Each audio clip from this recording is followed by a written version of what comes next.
Goeienaand. Wat sê die mense? Nee, wat? Ons klaar ons nie. So, Laurens hulle het vir my gevra, okay, kom ons begin by die begin. Ek is Pieter, afhangende van wie jy vra, sal dit wees of Pieter Motiveer of Pieter Jordaan, as jy, of afhangende van of jy nou na Harties FM luister en of jy nou my ken van Chaz Everett, maak nie saak nie.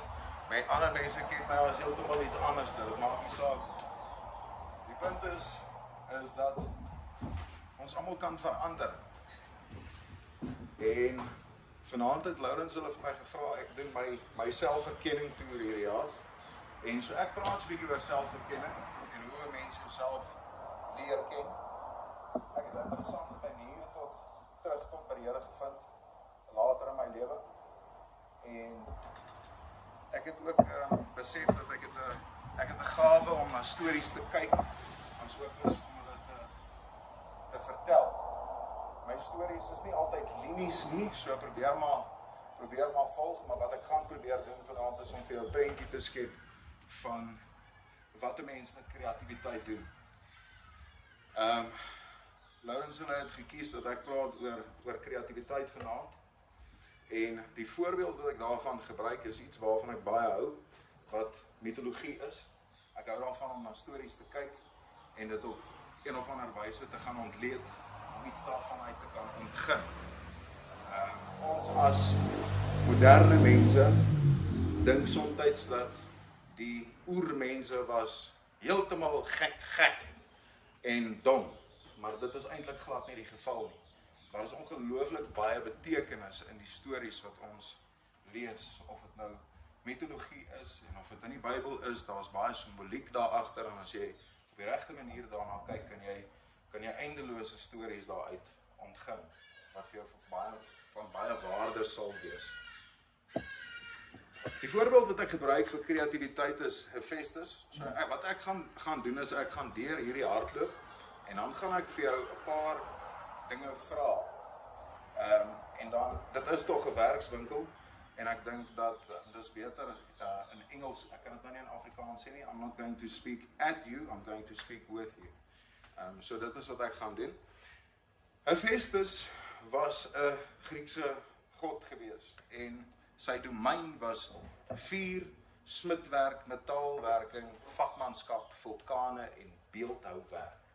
Dit was sy domeins gewees.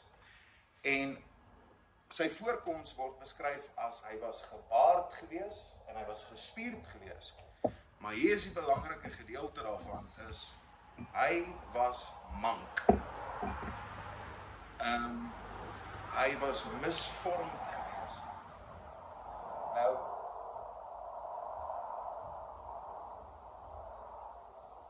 in die ou tyd, as jy gaan kyk na flieks soos Sparta en of 300 of wat ook al, die Grieke as kinders iets bekeer het hulle sommer van die kloof afgegooi, en dit is presies waar die storie opgeëindig het. Sy pa is Zeus en sy ma Hera, en hulle het hom van die berg afgegooi en hom verwerp. En hy is toe gered deur die nimfe, die see-nimfe, en hulle het hom groot gemaak. En hy het beeldhouwerk, smidwerk, metaalbewerking, daai tipe goeders van homself geleer.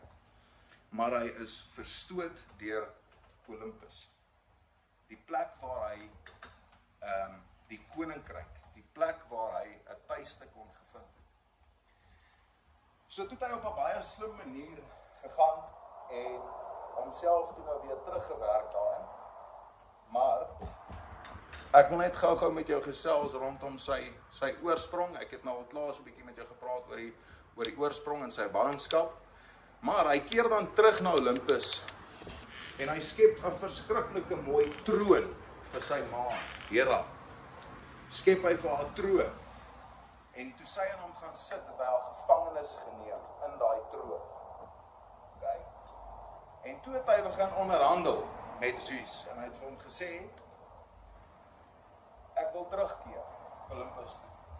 Ek wil terugkeer en ek soek 'n vrou. En die vrou wat hulle vir hom gekies het, was die godin van liefde. Ja? was die godin van liefde. Net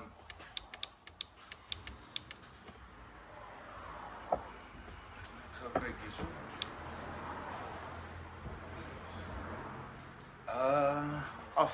Aphrodite, goddess of love. Aphrodite. Okay, Aphrodite. Ja, Aphrodite. As jy dit maar in regte Grieks wil sê. En hy het toe met haar getrou. Nou wil ek 'n interessante ding inbring. In die regte lewe sien ons dit partykeer, né? Mense wat ongelooflik kreatief is half asof hulle iets makkeer. Daar's iets fout met hierdie mense. Dis die vreemdste, weirdste mense wat jy al in jou lewe teëgekom. Hulle makkeer iets. Okay? En partykeer, ek weet nie of dit dit al ooit met jou gebeur nie, maar jy sien 'n ongelooflike, ek gaan praat nou met die manne hierso, né? Jy sien hierdie ongelooflike mooi vrou. En sy saam met hierdie kunstige, vreemde skepsel. Wat jy geen mens kan verstaan, hoe is dit dat hulle by mekaar opgeëindig het. En dit is dit nou wat hier simboliseer word. Sy is die godin van liefde, sy is die mooiste in Olympus. En hy het toe nou met haar getrou, maar hy is hierdie misvormde mank persoon. Wat op 'n skelmwyse toe nou teruggekeer het huis toe. En sy het toe nou op hom verneek met Ares, the god of war. Hy is hierdie fris, sterk ou wat hierdie maskuline tipe of wat ook al, en ons sien dit baie keer gebeur, né? 'n Vrou soos daai, sy kies hierdie sagge aarde man, want dit is wat vrouens wil hê, kreatief, die en daai, maar op die uiteinde van die dag is daar altyd daai, jy weet, dit soek nog iets. So die manier waarop hulle hierdie storie vasgevang het, is dat hy het 'n net geskep waarin hy die twee minnaars toe nou saam in die bed vasgevang het. En toe nou die hele Olympus laat roep het om te sê, kyk, dis nou die vrou wat jy vir my gegee het, hier's my broer in die bed saam met haar, maar dit is seer, jy moet tog verstaan, né? Hierdie man het seer, okay? Hy is die goddelike ambagsman.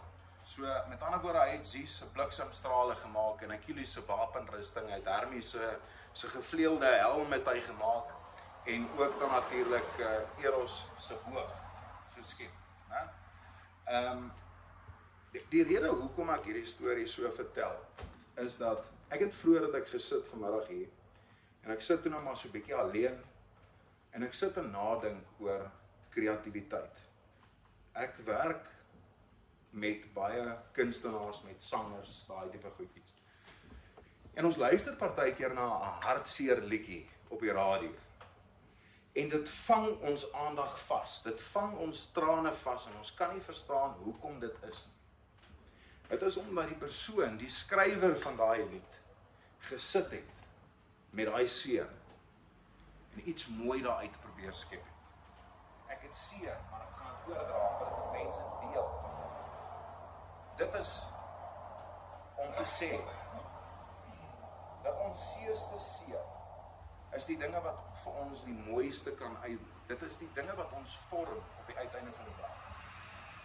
Kreatiewe mense is misvorm, hulle is weird, hulle is alles. Maar tog is daar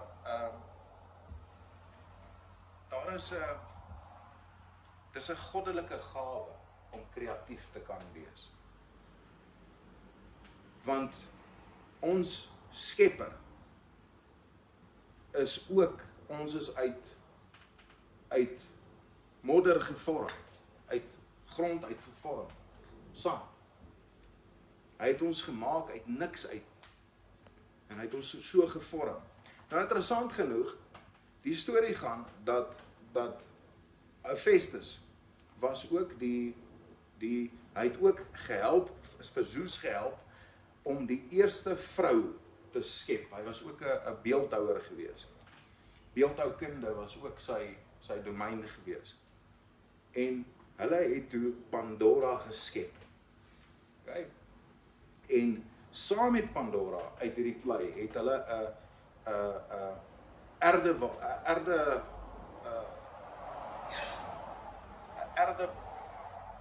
bak toe nou maar geskep. Miskien het ons Pandora's box, maar dit was eintlik 'n kruik geweest. Daar is die regte woord. Dit was 'n kruik geweest wat hulle daar gemaak het.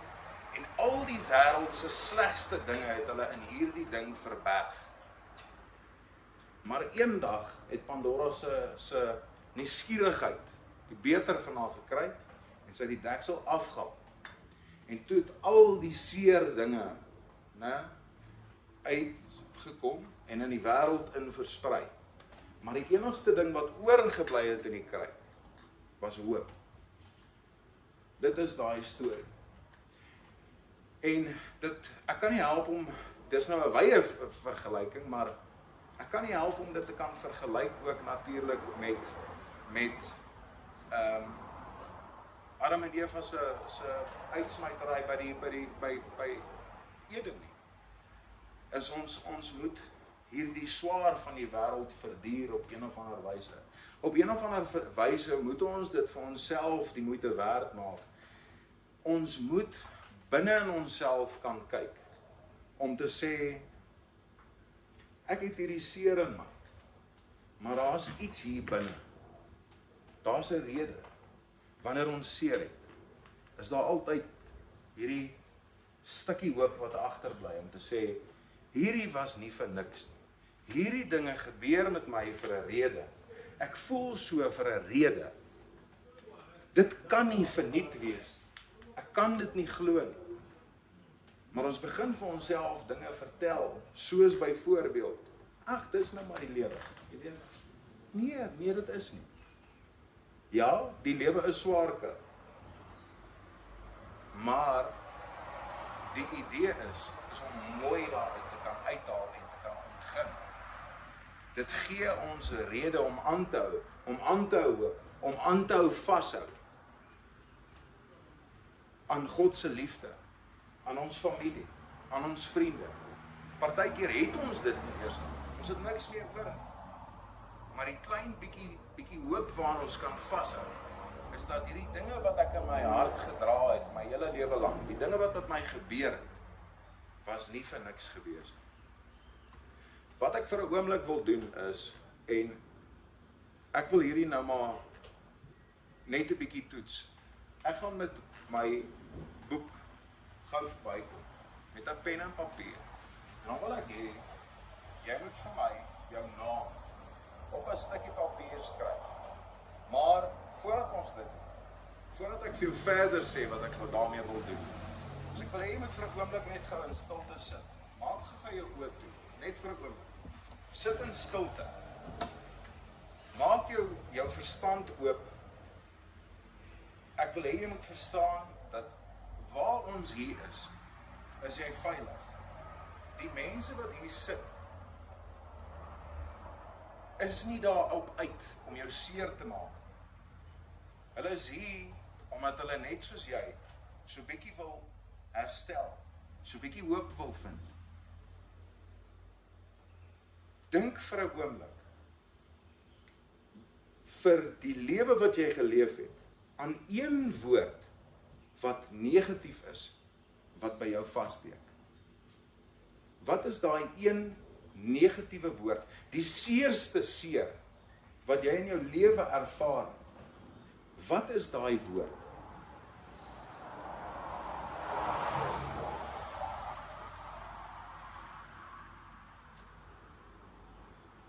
En as jy daai woordjie in jou verstand het, kan jy jou oop maak?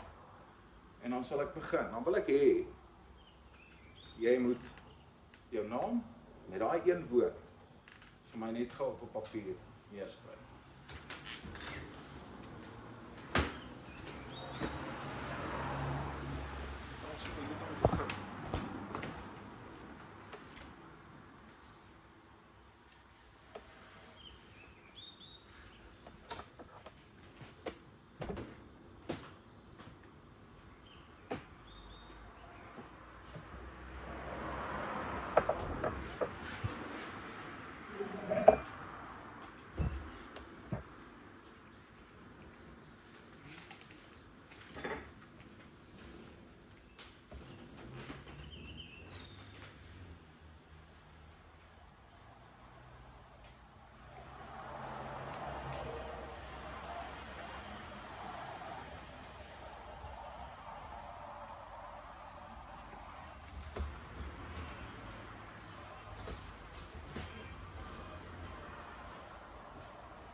ook net bygesê, as jy gemaklik is daarmee, as jy voel jy het nie iets wat jy daar neer wil skryf nie, is jy ook meer as welkom om net jou naam neer te skryf en die woord dan uit te laat. Maar ek dink vir die doeleindes wat ek het vanaand, probeer maar. Dit is partykeer moeilik om te sê.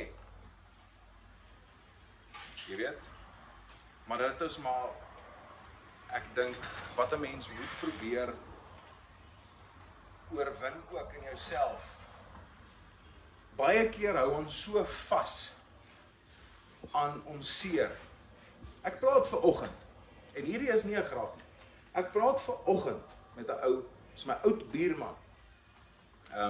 Hy is hier van die dorp, ons het 'n meeting al by die radiostasie en ons gesels vir so 'n oomblik 'n bietjie en hy sê vir my, weet jy, toe ek aan julle kompleks ingetrek het.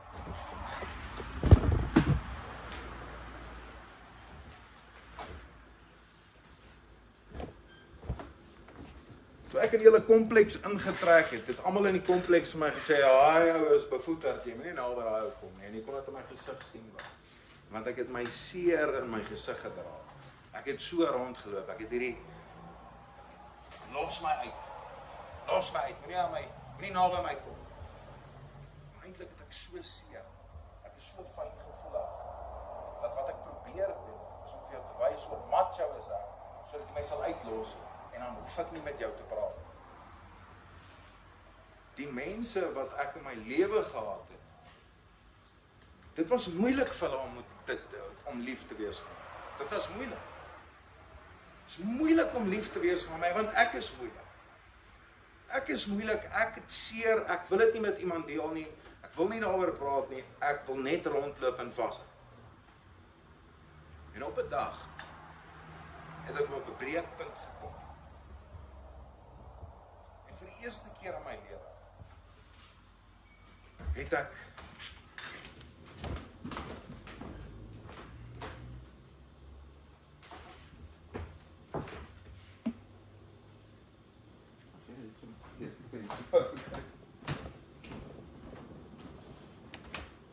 En vir die eerste keer in my lewe het ek die vrymoedigheid gehad om te laat gaan. Johan het 'n einste ding wat ek sê, die oorspronklike hemde wat ek altyd gedruk het, daar was 'n vir dames ook gewees wat gesê het, jy's okay. Jy's okay. Jy's okay. En is okay om nie okay te wees.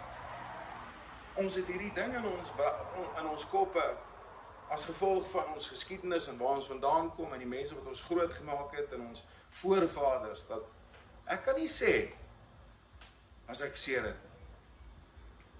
Ek het vanaand iemand wat hiernatoe sou gekom het. Thank you very much. Goed, daar is ek. Draai ek sy pen steel. Voor al die mense.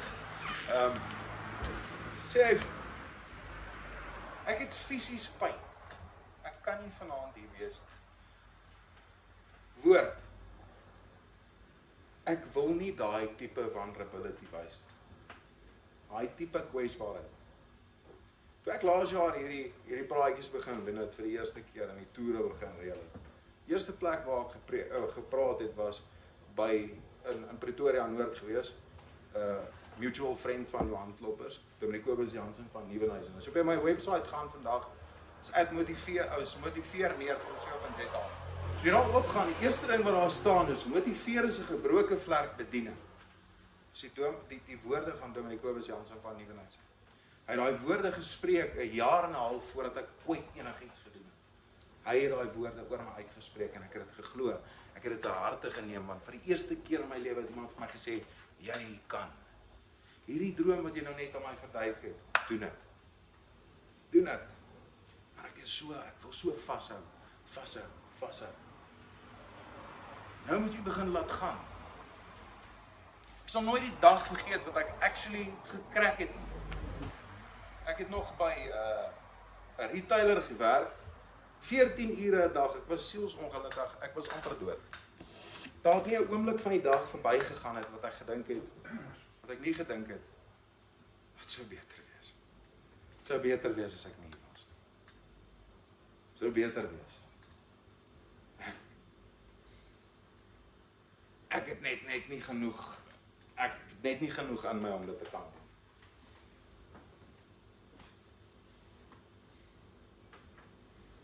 Ek het die dae verby gebid. Elke dag.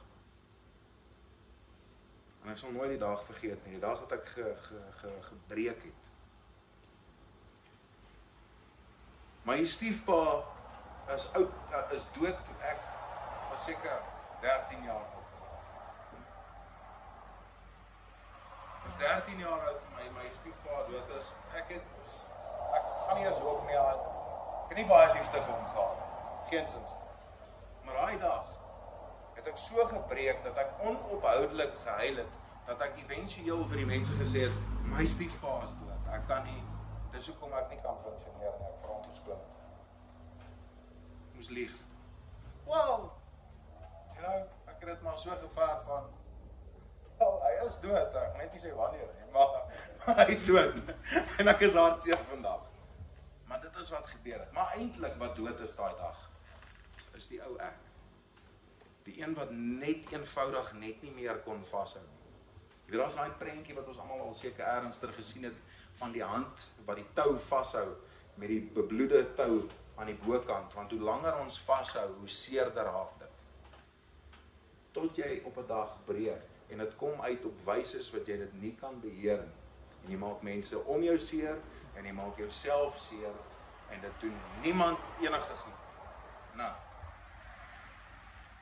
maar wat daarvoor help op 'n stadium is om net te kan sê,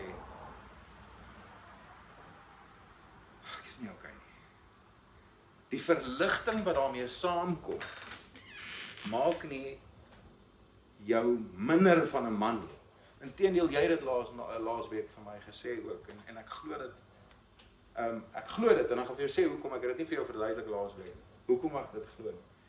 As jy kwesbaar kan wees, onbeskaamd kwesbaar kan wees, maak dit jou sterker as enigiemand anders daarin vertrek. En die rede daarvoor is baie eenvoudig. En die vrouens gaan hierdie waardeer. Gedurende die pandemie, my tannie is 'n hoësorgsuster gewees. En elke dag kom sy van die huis af, van die werk af by die huis aan.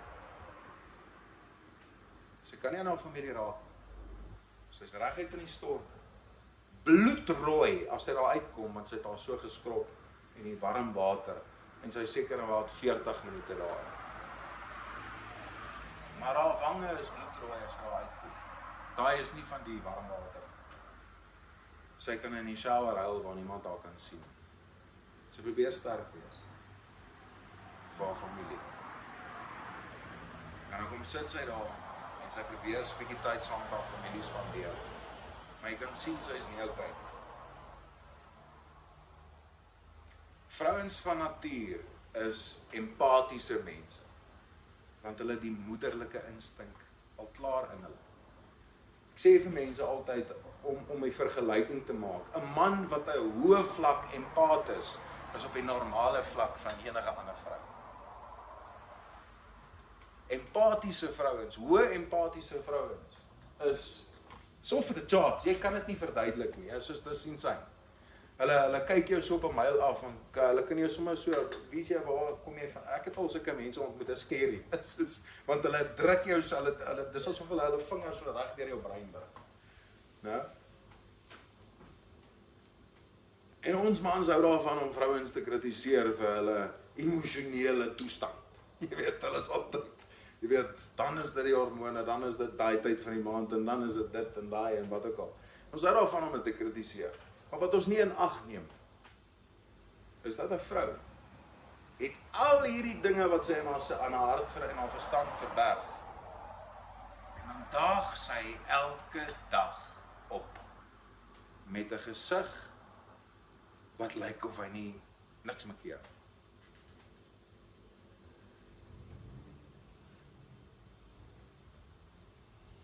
Die oorspronklike woord waar kwesbaarheid vandaan kom, of vulnerability, die Engels eerder, is vulna. Beteken wond. Vulnerare later, wat beteken om te wond. Beteken dat wanneer ons kwesbaar is, ontbloot ons wonde. En hier is die probleem van wonde. Sometimes they fester. My tannie, einste tannie wat 'n suster is, sê vir jou, as jy jou knie nerf afval daar, op die pad, met 'n bike, of wat ook al, sy sê, sy kry die mense altyd so vrek jammer wat met bikes val. Want as hy daar kom, die eerste ding wat sy doen, is hy haal hy naalborsel uit papie, en dan begin sy raai onderskraap. Dan begin sy vir hulle vryf. Ek sien so nog sy gesig daar so, nee, dan begin sy raai onderskraap. Hier is die ander probleem. Sy nie mooi skoon is, begin daai ding sweer. Wat kos dit jou nou? Nou moet jy daai wond weer gaan oopkrap en weer skrap. En nou is dit nog seerder.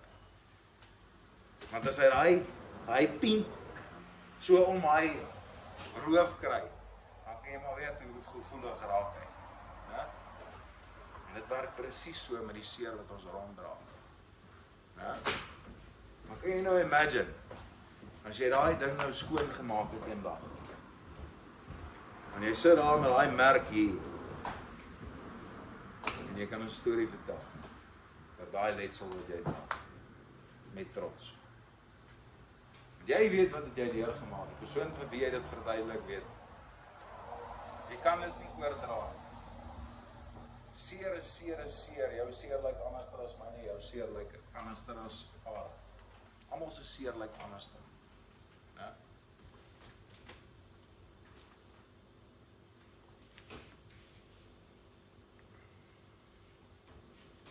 Alright, so ek wil hierdie goedjies begin aanspreek. Ek gaan nie jou naam sê nie, maar ons sal hierso weet, ek sal so afloop.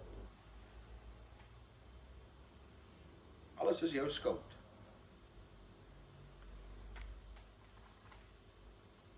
Kan jy daai vir my so 'n bietjie verduidelik? Hoekom is alles jou skuld? Wat is jou skuld? Nee, my huwelik wat nie uitwerk nie, die manier hoe my kind is, alles wat verkeerd. So, ek begin al te glo, ek is in die slegte begin. En ek moet elke dag hoor, dis jou skuld wat ons huwelik is, soos wat het is, dis jou skuld wat my jongste kind is, soos wat hy is. En, ek kom vir alles probeer, so ek hoor ek elke dag, en dan kom ek op 'n punt dat, jy na hulle begin vloe, en dan as jy iets van dink, okay, dalk is dit nou maar ek is nou die slegste mens wat gesê, want dis al wat jy hoor. Hier is wat gebeur wanneer 'n ou dit doen. Is ons gaan van die wêreld in die oë staar na hierdie.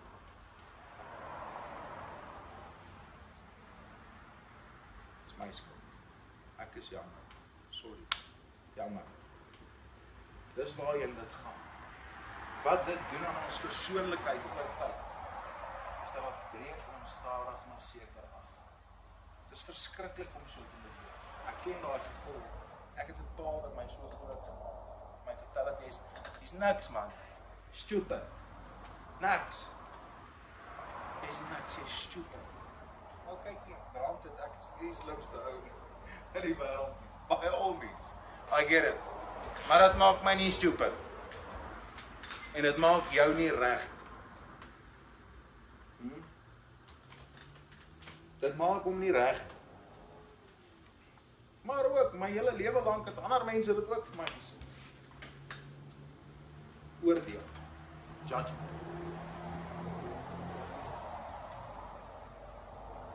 Ek was baie geneig om ander mense te oordeel.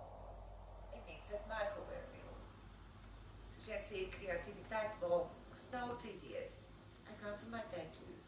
As jy nie daarvan hou nie, is dit jou probleem. Ek het geleer op die harde manier. Ten eerste moet jy jouself lief hê. Dan moet jy leer om jouself te vergewe. Jy kan nie ander mense vergewe as jy nie jouself vergewe nie. En jy moet aanbeweeg en vergeet. As jy dit nie kan doen nie, gaan jy nooit kan aanbeweeg. En die beste wat ek al uitgeleer het, is altyd oor. En ek weet nie met godsdienst nie, ek is nie die grootste Christen nie. Maar ek het geestelike ontwikkeling begin beleef. En vandat ek dit en kan ander uitkyk. Seer bly seer, sê ek allemaal seer, as niemand wat nie seer het. As daar 'n persoon is wat sê hulle het nie seer nie, dan jok hulle. Trauma is presies wat ons nou gesê het. Dit is van die Griekse woord. Trauma beteken in Grieks die baie seer, het seer gekry. Amper soortgelyk aan jou beskrywing as 'n wond. Verwonding van die hart. Ja, en dat jy 'n keuse. Mense onthou altyd. En ook vir jou. Jy het 'n keuse. Gaan jy glo wat hulle vir jou sê? Of gaan jy jouself vergewe en aanbeweeg? Die lewe is kort. Sien, dis die ding van wanneer ons ander mense oordeel. Ja? Baie keer kom dit uit 'n plek van ek word geoordeel en niemand verstaan my nie. En so dan oordeel ek. Want jy verstaan nie wese. Ek is kreatief. Mense wat kreatief is, dink baie anders as meeste mense. En so, en daar is hierdie touch, nabyheid with the godly that you cannot describe to people. Daar is iets omtrent skepping as 'n mens wat jou net vir 'n oomblik daai nabyheid gee. En partykeer kan dit 'n arrogansie skep. Partykeer kan dit 'n misverstand skep, 'n misverstaan te word. En dan kan dit 'n bitterheid ontaard. Maar die enigste ding wat ons kan doen, is om terug te tree en te sê, weet jy wat, this isn't who I am. Who I really am is a sensitive person that really deeply cares about people, that wants to belong, that wants to fit in, tired of being a cast out. And therefore, I am the way I am. But because I know it now, I choose not to be. No? Niks. Niks. Weet jy, dis actually 'n amazing plek om te wees. Man, ek wil vir jou vinnig 'n storie vertel. Genesis 1 vers 1. Aan die begin was daar en van niks het alles tot 'n stand gekom. So dis okay. As daar niks is nie, partykeer is daar niks. Dan is dit nou maar so. You know what I mean? But it's a good place to be. Want dit beteken jy die vryheid om te skep. Dit beteken partykeer moet ons deur die vlaktes loop om te kom waar ons moet wees. Ons moet deur daai woestyn gaan om te kom waar ons is. Daar's niks. Maar ons moet deur daai woestyn gaan om by die beloofde land uit te kom. En daai beloofde land is die persoon wat ons onsself sien om te wees. Ja? Verwerping. Daai is een wat baie mense by kan aanklank vind. Dis net 'n onhanteerbare emosie. Magteloos. As jy weer al man kyk, groter nou. Maak dit skep partykeer hierdie monsteragtigheid rondom 'n mens. Jy weet, vir die langste tyd in my lewe was ek ook verworpe gewees. Jy weet, I don't belong anywhere. Ek het hierdie laasweek genoem. Ek het baie heelwording om te doen wat hierdie dorp aanbetref. Hierdie is die eerste keer wat ek in Hartbeespoort dra. My belofte aanvanklik gewees is ek sal dit wragtig nooit doen. Want as die mense buite hierdie dorp wat my gedra het en my gebring het waar ek is. Maar ek is tog hier en ek het gesê ek sal hierdie dorp optel. They created a monster when I was a child. Maar ek het teruggekom. Hulle noem dit the hero's journey. Nou, is jy word eers 'n cast out, Selfde as Hephaestus, you are cast out. And then you become who you must be, without the influence of all the other snobbish people around you, wat dink hulle is beter as jy. Ek praat nou van Olympus, né? Mense dink hulle is beter as jy. Sê. En so, en dan keer jy terug. Hy keer terug. And then he takes his position amongst his peers, where he belongs. Want dit is hoe dit hoort. So ek hou van verwerping. Dis iets wat baie van ons mee struikel en wat baie trauma veroorsaak by mense, né?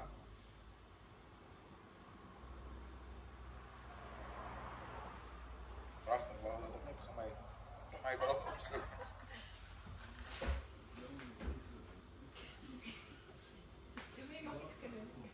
Onbetrokke ouers. Onbetrokkenheid. Onbetrokkenheid. Wat bedoel jy daarby?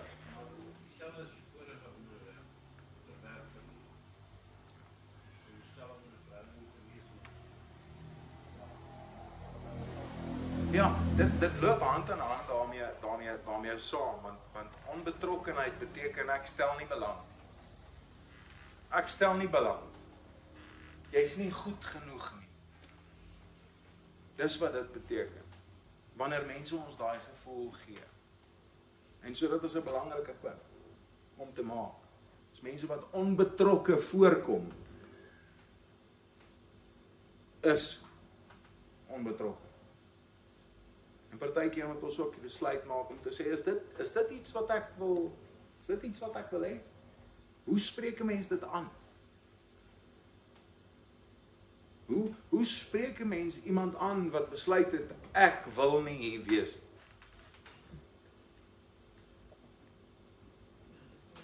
Dis die ding, sê is onderwyser, né? Wat? Ek weet nie, ek het onderwyser gehoor. Wel, ek het nou dit, maar ek vat myself as kind ook. Daar was geen betrokkenheid gewees. En so wat ek by die skool uitgebeeld het, is ook soos, ek wil nie hier wees. Ek stel nie belang. Ek gee nie om. Snaaks hoe hierdie goeders werk. En dan skep daai verwerping 'n identiteit in ons as 'n kind. En ons lewensgroot mense daarmee. En ons kyk die wêreld in die oë daarmee. En mense kan sien is soos, ja, hierdie ou is nie lekker nie, hoor. Hierdie ou is nie lekker nie, maar as jy, mense sal altyd vir jou gesê, die mense wat my geken het, people either hated me or they loved me. Maar die mense wat lief was vir my, dit was moeilik vir hulle. En soos ons altyd daai mense wat, wanneer my naam opkom, dan sê hulle, ag ja, weet jy, ja? Ons ken daai gesprek, né? Ag ja, weet jy. Hy's maar 'n ander ou, you know. Nie goed genoeg. Ja, ek meen ek het groot geword in 'n baie liefdevolle huis. En ek dink my grootmenswêreld is my heeltemal my voet onder my geslaan. Ek moet ek self weer twee aanskuifings geleer. En dan voel jy nie goed genoeg. Ja, dit is goed.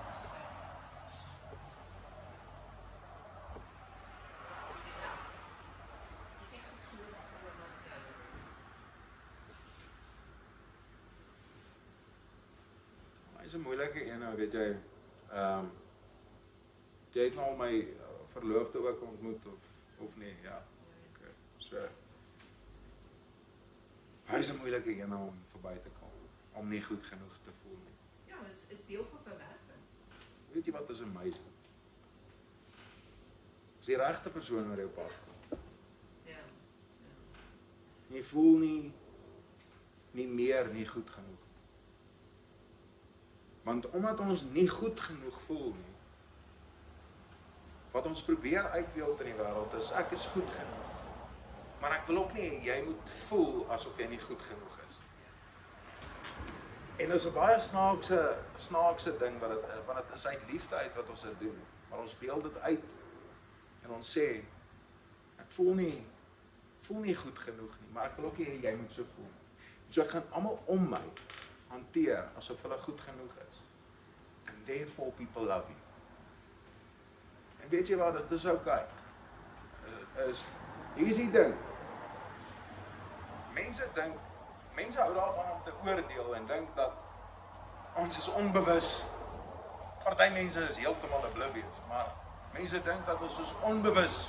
Veral as dit kom by die fisiese uitbeelding, is dit soos. Mense dink ons is onbewus van, weet, ek is nie onbewus daarvan. Ek weet hoe ek lyk. So wat? Ek het persoonlikheid vir 10 van julle snaps. Jy weet wat ek vir jou sê. Dis hoe dit is. Jy weet. Maar solank jy iemand in jou lewe het wat jou daai draagkrag gee om te sê, jy is genoeg. Vir my is jy oor as genoeg. Jy weet.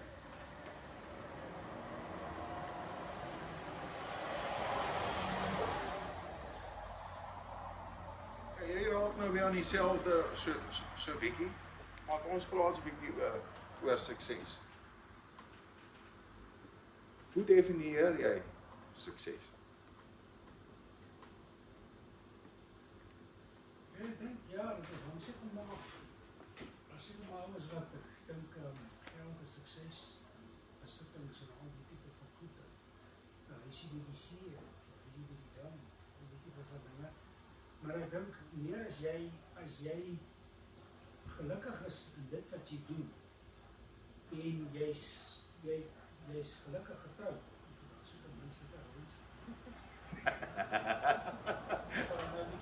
Jy pas op baie elleboog van vrou liefde baie naby aan die gebied. Maar as jy daarom, jy weet, as jy 'n gelukkige lewe leef, want dit help nie, jy is, jy weet, een van ons goeie vriende, is maar skatryk. En ek en hy het eendag na 'n liggaamsboukompetisie toe gery in sy splinternuwe GTR Skyline. En het die kar kontant gekoop. En hy sê vir my, nou weet jy wat hierdie beteken vir my niks. Want ek het iemand in hom doorgegeven. Ek het een moestraat voorbij hier in Bosmos. Maar is ook op de lijn aan die kar, is daar een bos. Maar dit beteken vir niks. So, is hy nou suksesvol of nie? Wat beteken sy suksesvol? So, maar vir my, ek dink waar het vir my, wat ek daar geskryf het, van sukses is, omdat ek in 'n koöperatiewe wêreld groot geword het, waar daar vir my gesê is, dis so gevoel gekry, maar is ek gaan vandag suksesvol wees. Ek was 'n goeie polisieman gewees, ek was by die polisiestasie, die enigste sergeant wat 'n skoffelveldvoet was. So ek was okay gewees. Toe begin ons die FMCG maatskappy en ek het die helfte van die maatskappy gehad. Ek het die kyk op wat terug, ek het 350 mense onderhoud gehad. Toe kom ek nou werk by 'n ander plek. Nou, op hulle produk vir myself is ek nie goed genoeg nie, maar ek het dan dit en dit goed gedoen, maar dit het niks verhaal. Net om in 'n maatskappy te beland, wat vir jou sê, hoor jy maar, daai tyd was ek 53 en jy sê, ek het nie bestuur. Jy het nie vergeet nie. Hoor jy by 'n ander ou, maar jy sê eintlik goed genoeg om winkelbestuurder te wees. Nou, wat word nou van sukses? Wat word nou van ek is nie goed genoeg? Jy verstaan, jy was vir die eerste deel van jou werksloopbaan was jy alright. Jy skielik maar word heeltemal in jou uitgesê. Heeltemal. En dit wat mense nou vir jou sê, wat jy self beleef, jy sien jou maar miskien is ek nie so goed as wat ek gedink het is nie. Jy weet, en dit val heeltemal onder jou uit. En dis hoekom dit is my ervaring met dit. Hoe staan jy nou uit dit uit? Hoe kom jy nou uit, ten spyte van wat ander mense, ek het altyd vir my gesê, vir myself gesê, hoe ek het beklei het, is, maar jy kom by die Here my deur 14 jaar deur die polisie gesit, om wat te doen? Wat moes ek daar leer? Hoekom moes ek dan FMCG ondervinding gehad het om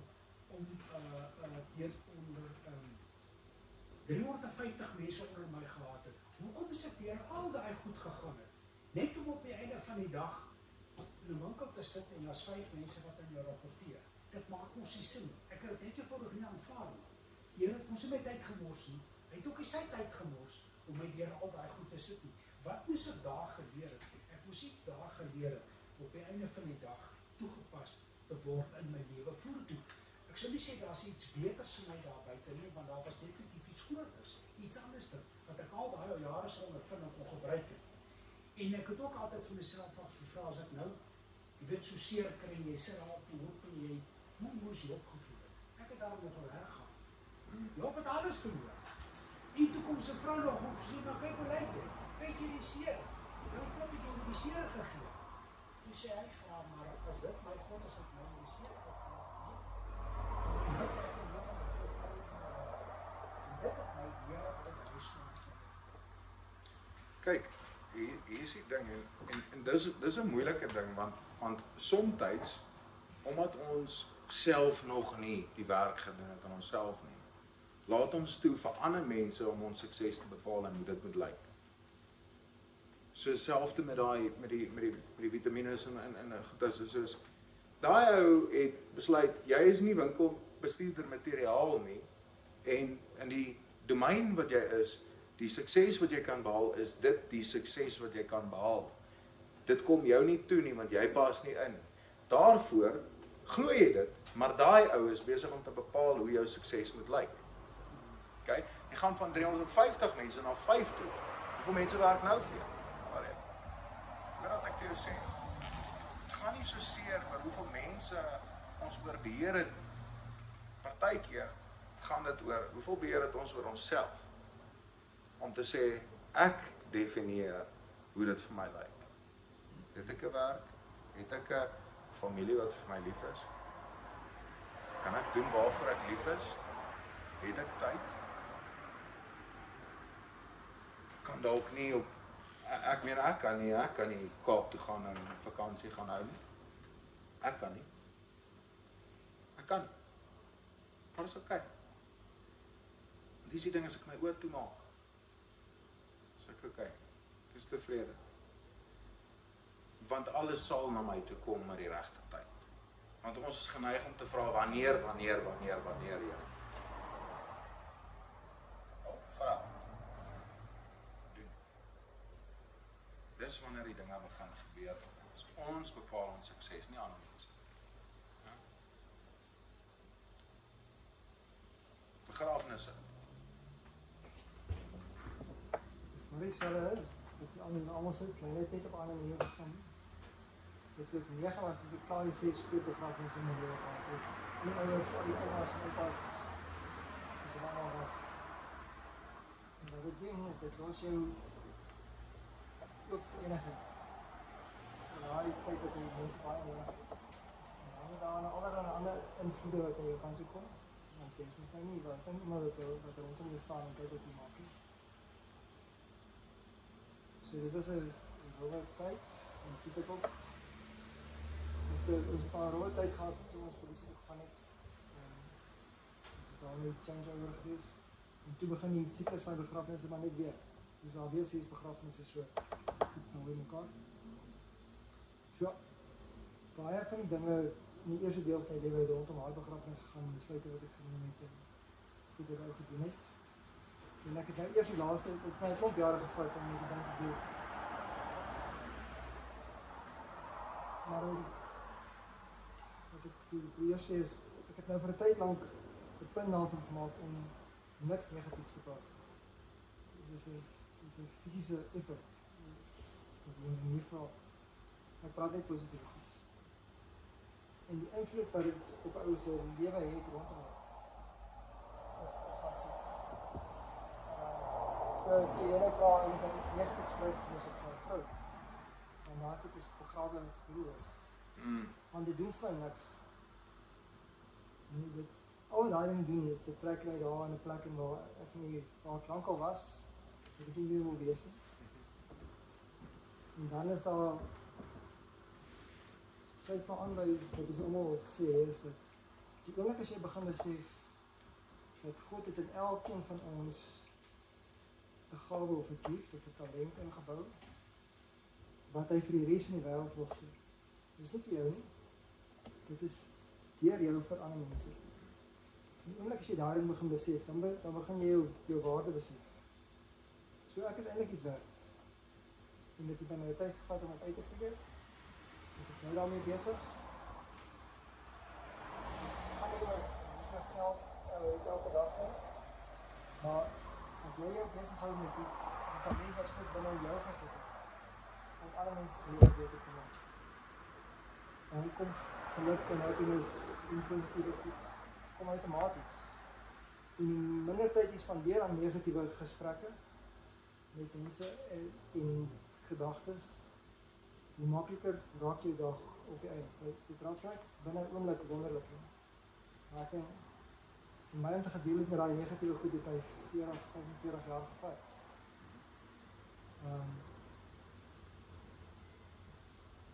Dit is nie maklik nie, maar kom maar weer. En ek hoef nie weer daar te gaan nie, want daar is niks daar nie. Daar is niks daar. Vorentoe, dit waarmee ek besig is, baie bly, baie happy. Ek hou my 24 uur die dag besig. Alles ek by die werk, maak nie saak wat die werk is nie. Ek hou my besig met wat ek moet doen. En dit is die ding waarvoor ek opstaan elke dag. Weet Pablo Picasso het gesê, die doel van die lewe is om jou gawe te vind. Die betekenis van lewe is om dit weg te gee. Die gawes wat ons gegee word is nie ons nie, dis vir ander. Maar het jy al gesien hoe lyk dit as twee dronk mense mekaar probeer regop? Ja? So, jy kan nie as jy self in jouself nie reg is in jou hart, ander mense wil help. Dit is 'n baie interessante ding. Vir so lank as wat ek kan onthou as 'n seentjie, ek wil 'n motiveringsspreker wees. Ja? Dan dink mense, jou drome, wat ewe, né? Ja? Ja, wie lag nou? Pieter motiveer, hè? Wie lag nou? Nee? My punt is dat ons moet deur daai goedjies werk. 'n ander ding wat ek ook by jou weet, jy het gepraat oor begrafnisse aanvanklik, hè? Is Latynse, ek dink is Latyns. Ek kan ook nie altyd, maar dis 'n stoïcijnse diktaat. Dis stoïc filosofie. Nou, ek moet ook net vinnig vir jou verduidelik, soos jy weet, hulle was 'n mengsel tussen die cynics gewees en ietsie anders wat ek kan nou nie spesifiek onthou nie, maar baie negatief, of so die mense gedink. The cynics are actually the negative people, but jy weet, cyniese mense wat baie negatief is gewoonlik kan hulle is nogal op die bal wat mense aanbetref, soos hulle kan mense lekker oordeel, hulle is wys, jy weet, en ons wysheid daarin, jy weet, alhoewel dit altyd prakties is. Okay? En so, die stoïcijne het die cyniese filosofie geneem en het gesê, okay, al hierdie is waar, maar ons moet net 'n bietjie tuts op die hoop en wat ook al daarin sit. Ja? En so, die volgende diktaat is 'n dit word baie negatief opgeneem, maar daar's 'n baie diepere betekenis agter dit. En dit sê memento mori. Dit beteken remember death. Onthou die dood. Herinner jy jouself, Vader, ek weet nie hoe is dit veronderstel om my beter te laat voel nie. Dit moet jou nie herinner dat jy gaan doodgaan. Dit moet jou herinner dat jy moet leef.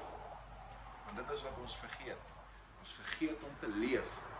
Omdat ons so seer het, is ons besig om dood te gaan. Stadig maar seker, jy weet, daar is daai ou gesegde wat sê, party mense gaan dood op 30 en word begrawe op 70. Dis waar. Dis waar. It happened. Nee.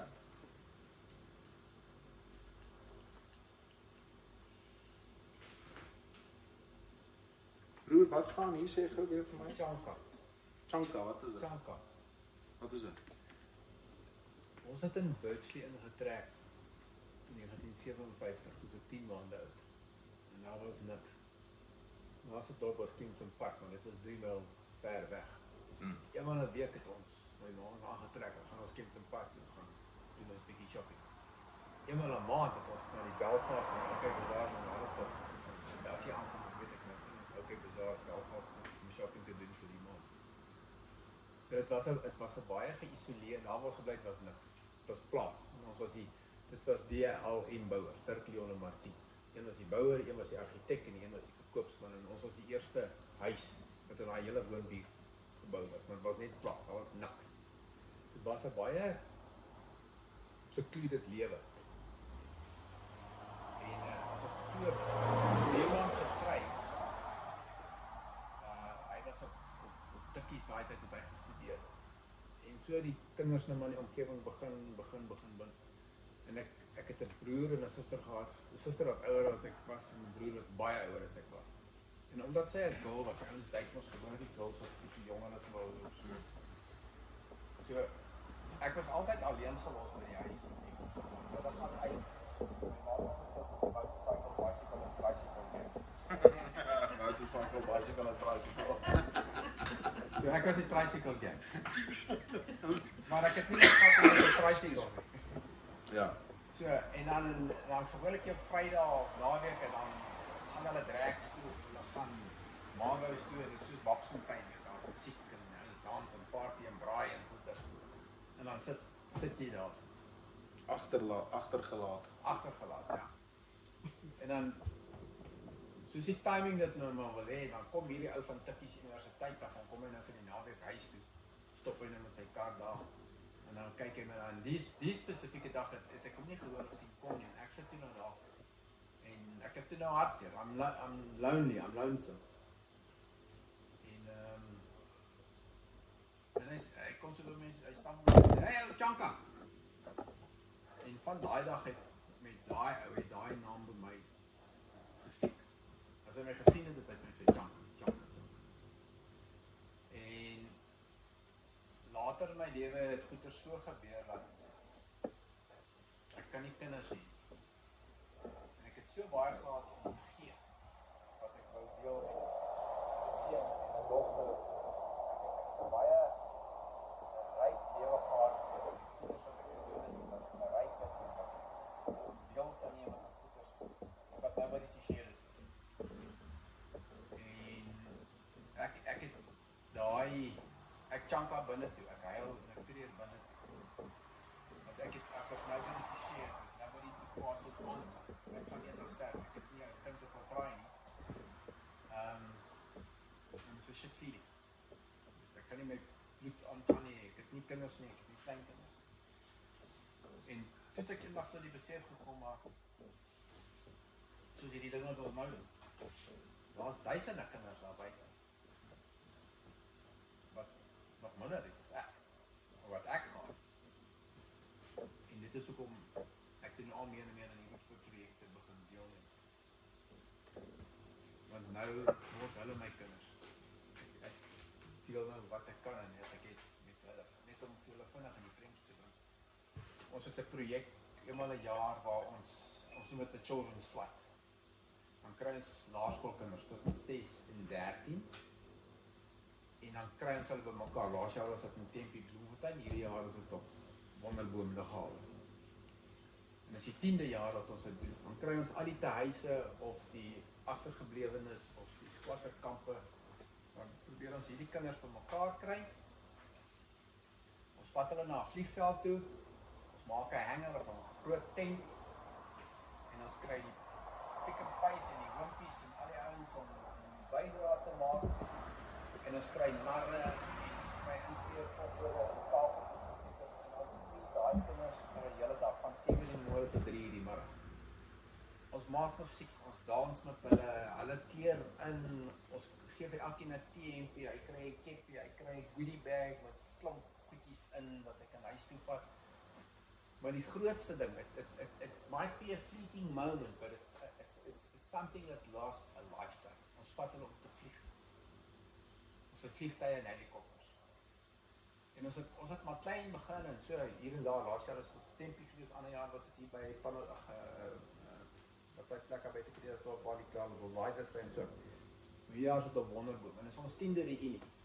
En ons het nog nooit 'n ongeluk of 'n incident gehad nie. Ons gaan hierdie jaar 1000 kinders vlieg. Ons het 150 vliegtuie, ons gaan 7 ure aan mekaar en daai kinders vlieg.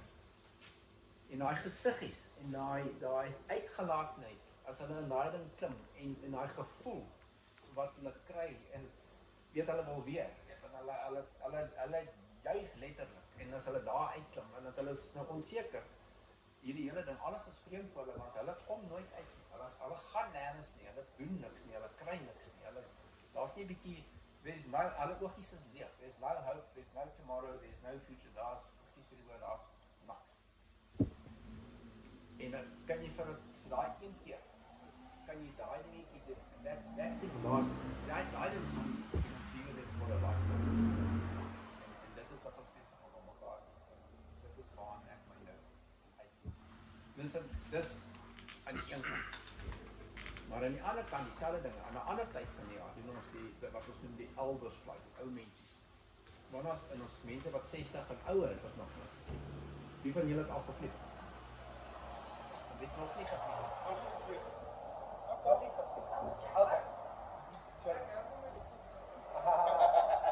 So wat ons doen eenmal 'n jaar, ons doen twee goeders. Ons vier al die vlieëniers wat in die lugmag was wat gevlieg het. Ja.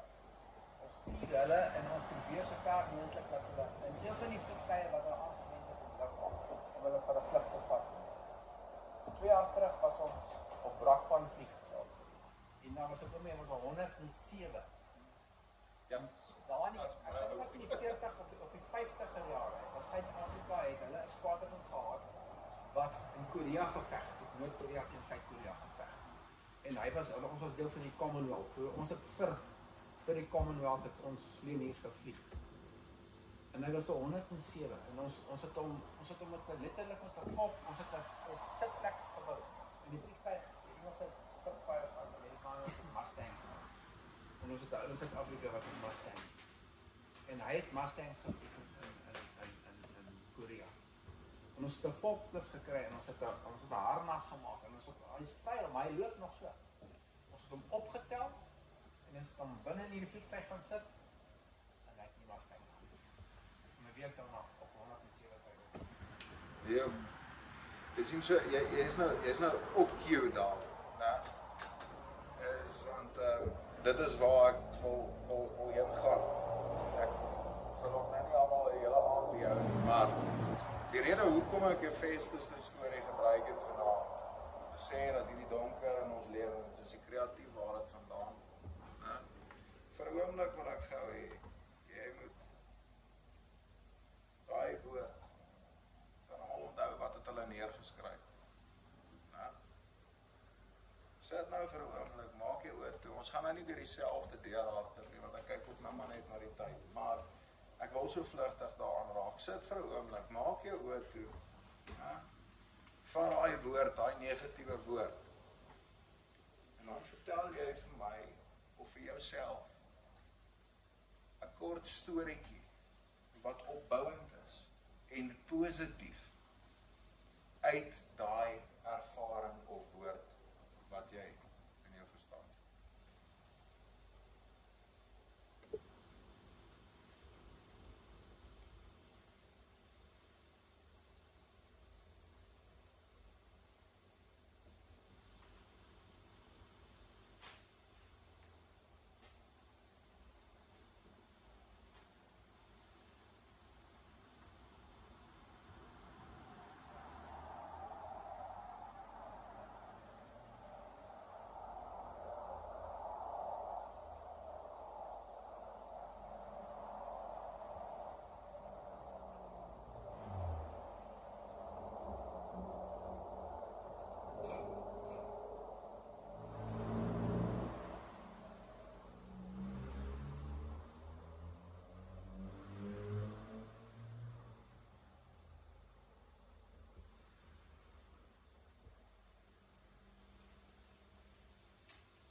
Amen.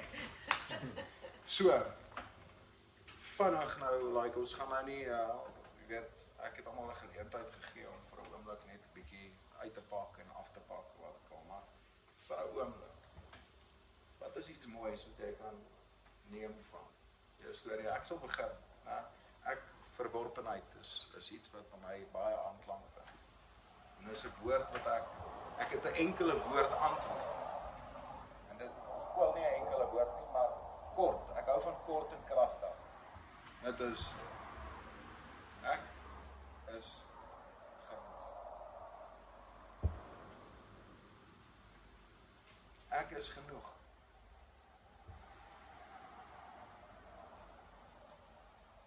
My lewe sal iets beteken vir iemand anders. Absoluut.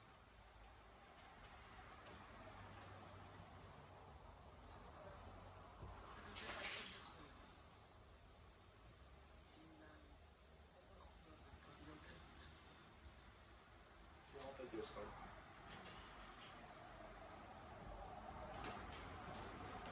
So baie moeilik om te sê.